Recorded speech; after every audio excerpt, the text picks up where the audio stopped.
Well, now I can finally make it. My sequel list to the top 10 movie villains, now let's compare to the top 10 television villains. I'm not going to spend a lot of time going into detail on these guys, but I'm going to have some fun and explain why I love these villains so much. What makes them so fun and evil and great to watch.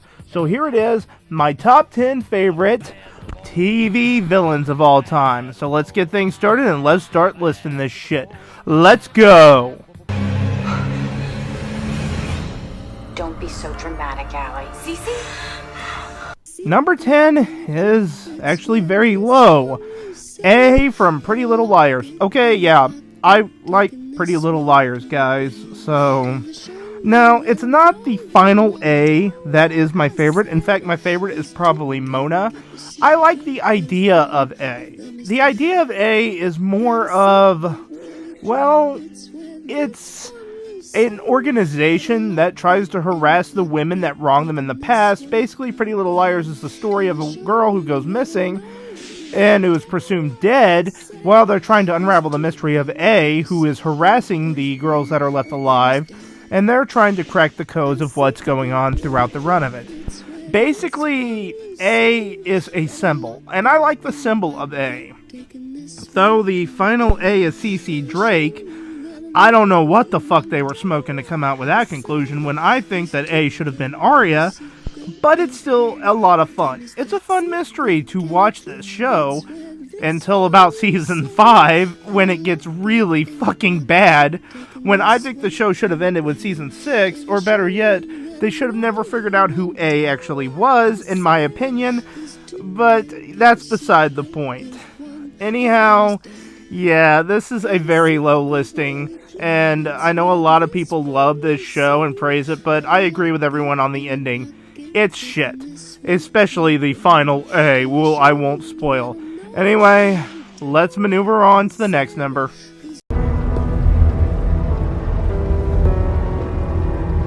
Trickery is what I do best. Number 9 is Mr. World from American Gods. Now, Mr. World is portrayed by fucking Crispin Glover, so there is no way you're not gonna enjoy this fucking movie. Crispin Glover is one of my favorite actors of all time. Hell, I've even interviewed his dad on my channel, Bruce Glover. Very nice guy, very humble people. I know Crispin, I've actually got to meet Crispin. He's a super nice guy. Anyway, he plays the role of a villain perfectly.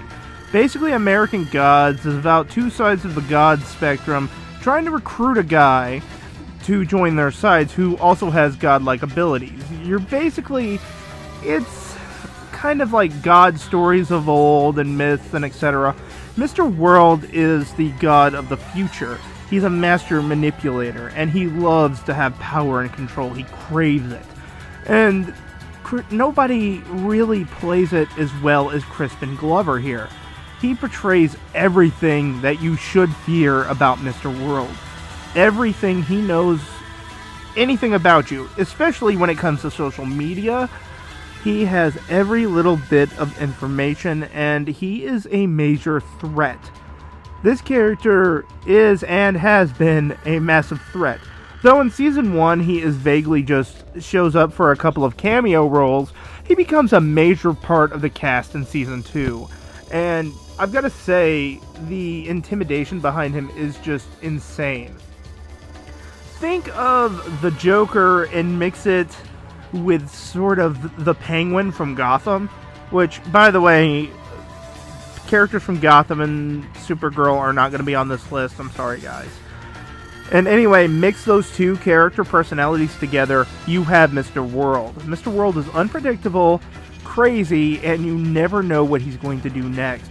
He's basically like Loki also, with his charisma and charm, how he's able to charm and able to kind of just dive into the characters and get them to do exactly what he wants. He is a master manipulator, and he's not afraid to announce that. Anyhow, let's move on to number 8, because number 8 is going to be a lot of fun, and it's got salesmanship. My brothers.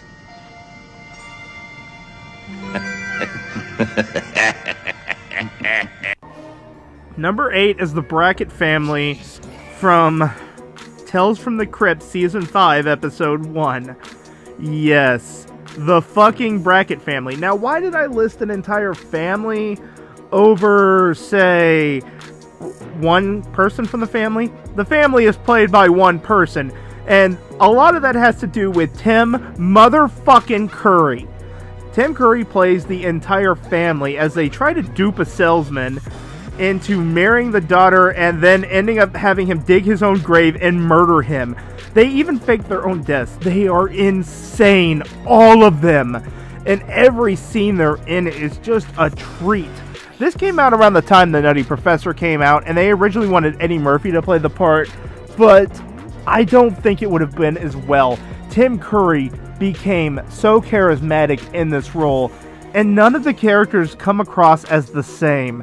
He plays the Pa, who is just a redneck asshole. Then there's Ma, who is a sweethearted lady, but can go crazy at times. And then, of course, there's Winona. Winona is the young girl who definitely looks a little inbred, that they duped the salesman into marrying to get the dowry. But it's not a dowry, they just actually get him to dig their own graves. They're basically a family of people that murder salesmen just because they don't like being duped. Now it's all online ordering now, and you can't murder salesmen anymore. Anyway, Tim Curry's performance as all three members of the family holds a lot of fucking water.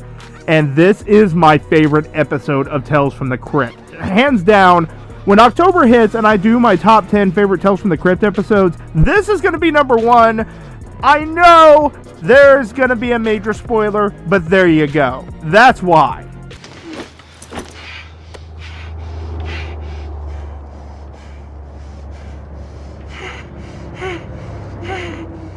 Next on the list is Phil Leotardo from The Sopranos. Now, The Sopranos is basically the mafia family movie, etc. It's kind of a parody-ish of the mafia life, and it's not really a parody, but it is one of the greatest television shows ever. But the one big fault that it has is there is no major villain in this show. The protagonist is basically the main villain. Now, I know shows like Breaking Bad and etc. did try to emulate this, but no show did it better than The Sopranos. Now, Phil Leotardo is basically the final villain of the series, and he isn't that intimidating or that great, but he does have moments. When we see him, he basically is complaining about being shut in the can for 20 years. He spent 20 years in the fucking can, he's pissed off, he's not happy, yada yada yada, but the moment that he shows he could be a major threat is when he brutally murders his own cousin or cousin-in-law's husband, fucking Vito, for being a homosexual. The dude shows up, comes out of the closet, yeah, metaphorically, and shoves a cue stick up his ass, and they kill him in a brutal way. Then he is now trying to mark Tony for death. And he becomes quite intimidating and a lot of fun to watch too. I mean, I've got to say, Phil is fun, and he's one of the funniest characters. But what he should have done was order Tony to get his fucking shoe shine box. Little Goodfellas reference for you guys there, if you've ever watched Goodfellas. Anyway, Phil is just fun. He's just the idea of the stereotypical, over-the-top mafia boss that went to jail and he's pissed off at the fucking world. And yeah, that's what makes Phil a lot of fun. He's just an asshole. And he's not really evil, pure evil supervillain, but he's a dick. And that's all I'm going to say. And he's a lovable dick. He's basically kind of a mixture of Biff from Back to the Future mixed with Joe Pesci's character from Goodfellas. And which is funny because he was Billy Bats in Goodfellas. And that's basically Phil Leotardo, a very pissed off degenerate. And he takes his anger out on the world, out on Tony's gang, in this way. Basically, he gets killed off in a bitch way, but it's still a lot of fun, and I pretty much enjoy it the whole way through. Phil is a character that's a lot of fun. He may not be my favorite character, but his performance was well done and well deserved. I just gotta say, rest in peace to his actor, and thank you for giving such a memorable performance in The Sopranos.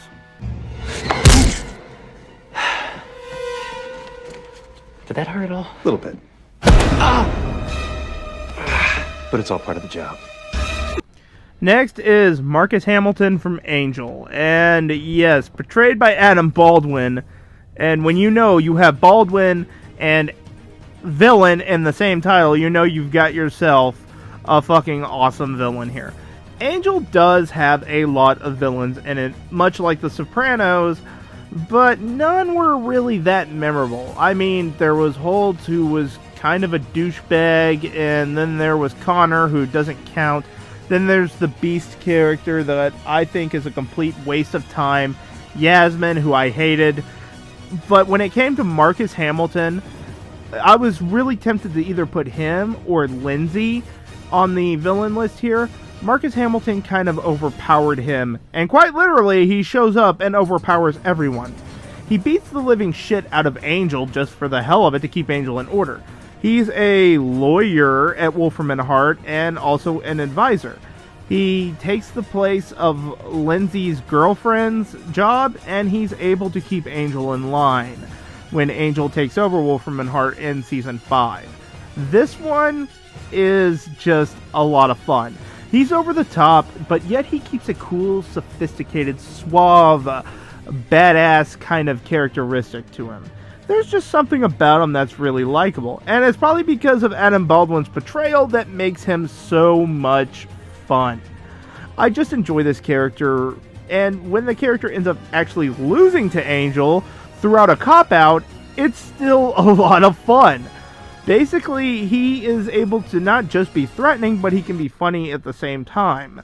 Which kind of is why I put him at this number here, because, well, you kind of have to be a super top tier master to really be on this list, and he is a strength. He's more of the bronze type of villain. He's the type that will kick your ass or fight you or do whatever he can to beat you up. He's not very smart though. I mean, he can come off as smart a lot of times, but he kind of just makes his own demise in the story by telling Angel that his power is in his blood and he cannot be beaten, which unfortunately causes his own death. Yeah, by Angel drinking his blood. Anyhow, he's just a lot of fun. Adam Baldwin brings a really good likability to the character. I enjoy him. That's all I'm going to pretty much say. He's a really fun TV villain. Now we're getting into the higher ups, the final big five. And these top fives are easily the best of the best that television has ever seen. And if you disagree with me, remember, it's my opinion, and tell me some more. So let's move on to the top five, and don't get mad at where I put a certain villain at number 5.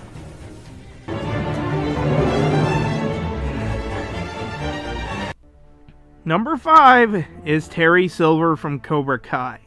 Now, hear me out here. Terry Silver from Cobra Kai is a master manipulator. He is very suave, very smart, very charming, and he is basically one of the most evil characters out of the Karate Kid verse that anyone has ever seen. And Season 4 finally brought us a lot of greatness from this character. He didn't start off as evil like he was in Karate Kid 3. No, he started off as a guy trying to sort of stay away from the drama, but his old partner comes back in, drags him into it, and he awakens the side that has been asleep for so many years, and he brings up a monster. Terry becomes irredeemable in this, and you kind of feel sorry for him slightly when you see that he is definitely suffering from war trauma, and you find out in Karate Kid, from Karate Kid 3 anyway, that he was a cocaine addict, which it was the 80s, it made sense. But I don't think cocaine had much to do with what made Terry this way. Now, there are some people like Watch Party that has said he's back on cocaine again, but I don't think that's the case here. I believe we're seeing the true Terry Silver again. A guy who tried to kind of redeem himself at first, even apologizing to Daniel, but once he got a hold of power again, he became addicted to it and even turned on his own best fucking friend by fucking him over. Yeah, this is not the normal, I will do anything for you from Karate Kid 3. No, he learned from his mistakes. Now he's fighting for purely himself, for power, and that's what he craves. He wants power, control, and everything. And in Cobra Kai Season 4, he finally gets that power and control. I don't know exactly what is going on in Season 5. I don't know what his story will be, but we're about to see what's going to happen after he has finally made the Valley his own.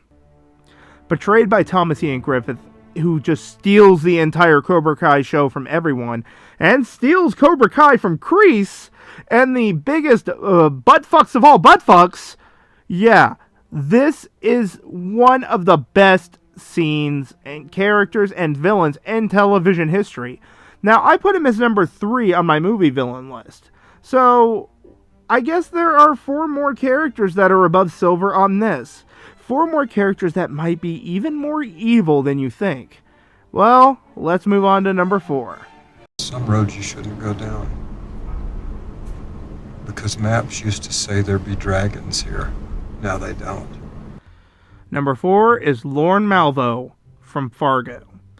Lorne Malvo actually is one of the biggest TV villains I have ever seen that I swear to God is the devil incarnate. And if I'm saying that at the number 4 spot, you know something's up. If he could take Terry Silver's place as an evil person, yeah. He has no redeemable qualities. You don't feel sorry for this guy. And what even makes him even worse than what he is, he's portrayed by an actor who does normally comedic roles. This character or creature, Lorne Malvo, is one of the essence of all evil characters that I have ever seen. He is able to be charming. He's able to kind of lure in characters. Basically, he meets the main character at the hospital, and he tells him that, yeah, after the guy gets his nose broken by an old school bully, that he could kill the guy for him. And he does. And basically, he spends time toying with people. What he does is just beyond fucked up. And the fact is, we don't know where he came from or why he does all what he does. He's not protecting Lester by any means, no. He's easily just manipulating him. He records every single phone conversation, too, as a quirk. Now, it's strongly implied that Lorne Malvo is the devil. I kind of go with this theory, too, because there is something otherworldly about him. He's able to outsmart the police, he's able to intimidate so many people, yet he's able to just enjoy the chase. Lorne Malvo might be one of the most evil characters on this list, and personally, I think he is the most evil character on this list. Now, however, his overconfidence ends up doing him in, but the reason he does what he does, there is no backstory for Lorne. There is nothing. He's basically just an empty shell that enjoys bringing upon chaos and watching his little tools suffer. It's basically playtime for him. He is just dark and twisted. And yet, he is portrayed by Billy Bob Thornton. I mean, you look at this guy and you've seen him in other roles and you kind of just laugh your ass off in some of the roles that he's been in. Roles like Bad Santa or roles like fucking Sling Blade, which isn't an unintentional comedy, by the way. And you look at this and you see this guy, his character of Lorne Malvo, and he just blows you away. I mean, you can feel your spine tingling every scene that he's in. Every section that he is in, you could just feel the tension. You could cut the tension with a knife. Hell, a fucking steak knife you could cut it with. Basically, this character is the essence of evil on my list. And he makes Terry Silver look like a freaking amateur when it comes to being evil. And if I'm saying that about the 4th entry, Imagine the other 3 that are on this list. Let's move on. I think I might leave town. Do some traveling. Beautiful country we live in, lots of empty woods. You ever hunt? Number 3 is George Marks from Cold Case. Portrayed by John Billingsley, this guy left a freaking impact. Cold Case is basically a show that has kind of where they study old crime cases and they try to find the guy and interrogate the main guy who did it, and they always get the guy locked up. George Marks started off in the series, well, in this 2-parter episode, as the villain. And honestly, what he does is he was a serial killer that would lead his victims out into the woods and have them run as he shot them in cold blood as he hunted them. He even was able to sneak past and work for the police themselves, even in imitating an officer named Peter Brodsky, which is a reference to a author who writes serial killer novels, or the mind of serial killers. He is definitely evil. And not just evil, he's very smart. And he's able to just take control of a situation, and he knows everything about his enemies. He's able to get into their minds and able to just fool them around. It's not until part 2 where he's officially caught and he's met his end. But in part 1, when he's being interrogated by Lily, he basically is able to break her and he just walks right out of the office, and his conflict isn't solved until part 2. And that's at the end of season 2 of Cold Case. Let's just say this guy is definitely the epitome of evil too. Not as evil as, say, Lorne Malvo, but he doesn't look evil. He looks like a genuine nice guy. I mean, he looks kind. He's got a nice smile and everything. Just something about him seems really nice, and that might be because of the portrayal or the actor himself, John Billingsley, who is a very nice guy. I mean, what do you expect from the guy who played Phlox from Star Trek Enterprise? Anyway, all I've got to say is George Marks was freaking terrifying. And honestly, he was nothing more than but a treat to watch. Then you find out later on that he had his own struggles with his mother, and yada yada yada. The same ploy just goes on. But that first episode, that first part, was just incredible, and he became one of the most incredible television villains of all time.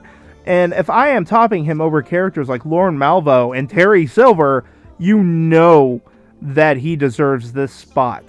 There's just something genuinely scary about him. Maybe because this is what a serial killer actually looks like. They have a kind face so they can lure their victim. They can fool you. They can change their personalities or personas. They can manipulate you to do whatever they want. That's how the mind of a serial killer works. And he had enough ability to do that. But he's only at number 3. Since he was only in 2 episodes, he wasn't as fleshed out as you would like him to be. Or manipulative either. I wish they would have done the entire season based around George. That would have been great. But let's go look at a villain that was in an entire show at the start of, say, seasons 2 and 3.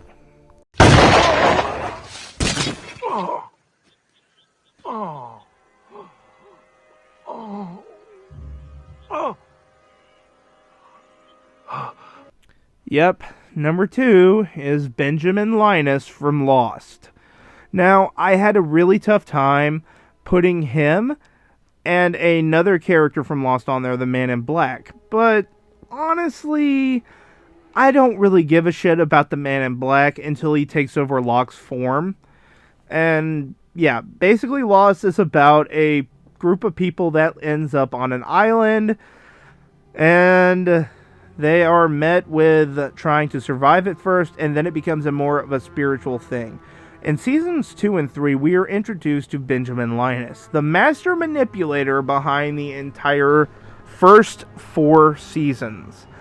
Benjamin is the biggest threat that the show has ever seen, and portrayed by Michael Emerson, dear God, is he terrifying. He's able to kind of come off as a nice guy. You never know what he's planning, but you know the wheels are always turning in his head.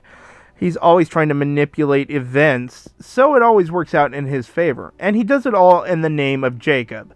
So he claims. I don't think Jacob really gave a shit if he had his brain tumor or spine tumor operated on. That was all his doing. Basically, Ben is a force to be reckoned with. A very terrifying threat, master manipulator, full of charisma and charm. He was able to dupe the entire group of people on the island, the others anyway, into being the leader and claiming to speak for Jacob or doing things in the name of Jacob. He even kidnaps a woman and steals her baby and claims the daughter as his own, which is very sad and depressing if you think of that. Nobody really could love Ben. Ben kind of expected himself to be special. That's why he did what he did. But then he had to slowly come with the realization that he wasn't special. He wasn't... kind of shares a dichotomy with John Locke, a man who was paralyzed that landed on the island and was able to get his legs back to working. He wanted to know the secrets of the island himself, and he felt since he was born, or he claimed to be born on the island, that he deserved to be able to do what he wanted. Anyhow, Benjamin Linus also has done far worse than what I've said. He has killed off and murdered several people that was in the original Dharma Initiative. Murdered his own father. And then, on top of that, he stole babies from the island, and he either let the pregnant women die or used them for experiments. He is also responsible for bringing the Man in Black to the island and giving him physical form, although that was unintentional. The Man in Black is able to manipulate him by using John Locke's form. Benjamin Linus is terrifying, and honestly, it was impossible for me not to pick him as to being the second best villain, television villain ever out there. A master manipulator with no conscience who only cares about himself. He even sacrificed the life of his own daughter just so he could have his power and his ability, because the island, in his mind and opinion, belonged to him. Everything was for him. He manipulated people back to coming back to the island, and he was even responsible for one of the series' best characters, John Locke's death. So again, Ben was never a good guy, but he became so engraved in the cast that honestly you can't help but sympathize and love the character. Throughout the final seasons, he kind of pusses out for a little while, but he does redeem himself in some ways. But still, those first few seasons when he was on, yeah, Ben was the badass manipulator. And all I've got to say, he's worthy of this spot. Easily the best character out of the entire series, next to John Locke anyway. Anyhow, if he's at number 2, who could be at number 1? Who is going to be the big, bad, number 1 villain on this list? Well, I've got to say, you guys are probably thinking I keep missing a character. And yes, I do. I keep missing a character, and now I'm going to him.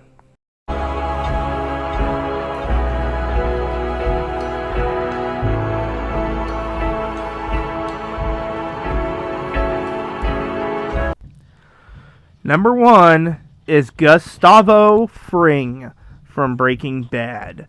What can I say?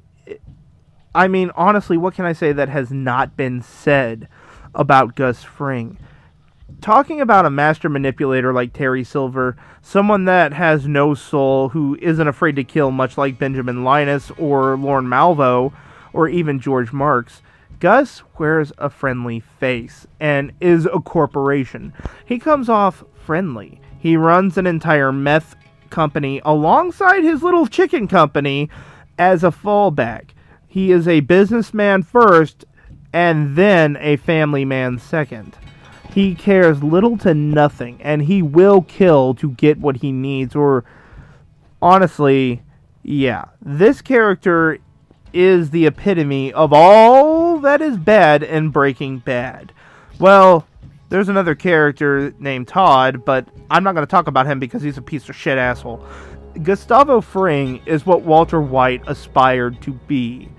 And if you know anything about Breaking Bad, you know exactly what I'm talking about. This man is definitely one of the most evil characters, and he just doesn't seem evil. He's able to manipulate anyone with his charm. He is unsuspecting. He craves that. He doesn't even show that he craves power, but he craves it. And he is always constantly cautious. Never falters and never makes mistakes. He's a perfectionist on top of that. He's always planning 10 steps ahead. He doesn't really seem like an evil person, but he is. And honestly, he's running his entire business with an iron fist. That's what makes him scary. And how he's able to manipulate people with his charm is really unbelievable. This is who Walter White wanted to be when he started cooking meth to save his life. This is basically, Walter was more jealous of Gustavo than anything else. And then there's betrayal. The betrayal of this character by the actor, whose name I cannot pronounce to save my life, Giancarlo Esparato. I'm trying, people. I'm so sorry that I'm not good with pronunciation. That his portrayal of this character was unbelievable. In fact, it was originally written that Gus was only going to be in about 2 or 3 episodes, but the actor's performance was so bone-chillingly fucking good that honestly they had to put him in more than just a few episodes. And throughout, he is a treat throughout season 4. He is the big bad of season 4, and you can't help but enjoy his character. He's able to keep a calm and cool kind of composure throughout the run that you see him. But when he's finally getting his way and he's tormenting his enemies, much like he does to Tuco Salamanca's uncle, Tio Salamanca, yeah, you can see that character break and you see the sadistic side. Much like what he does with the box cutter with one of his old men. He's able to keep calm, cool. He dresses up, wears up, and then he grabs the box cutter and slits the motherfucker's throat, breaking that calm, cool demeanor that he carries around with him. He is one of the biggest threats in the entire series, and he is damn right terrifying. And honestly, he is worthy of the #1 character on this list. No one has ever topped Gustavo Fring on live-action TV shows, and I am going to say, yeah, he deserves this, and I don't think anyone will ever top him again. Honestly, like I said, he is worthy of being #1. I'd like to see you find a better villain than Gustavo Fring. I don't think you will. And that's the end of this list. Anyway, I hope you guys enjoyed this one. I really had a lot of fun with this one. Honestly, it took me a long time to make this. I particularly waited for Cobra Kai Season 4 to come out so I could put Terry Silver on there because I knew he was going to be good. Anyhow, if there's any more top 10 lists you want me to do, tell me in the comments. Always remember, I'm listening.